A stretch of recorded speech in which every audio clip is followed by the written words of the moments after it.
孩子咳嗽需要吃药吗？孩子一般咳嗽大家呢首先想到的是一定要吃什么药止咳呢？回答这个问题前呢，咱们先搞清一个原理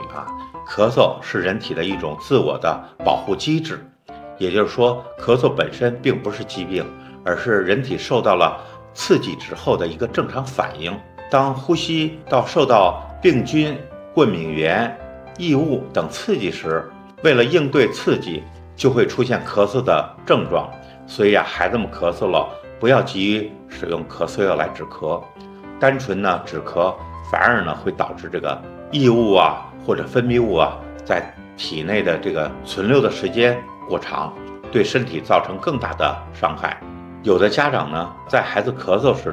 会习惯性的认为是发炎了，就自行的给抗生素来消炎。但是并不是所有的炎症都是细菌感染的，抗生素只针对细菌感染有效果，对病毒感染却无能为力。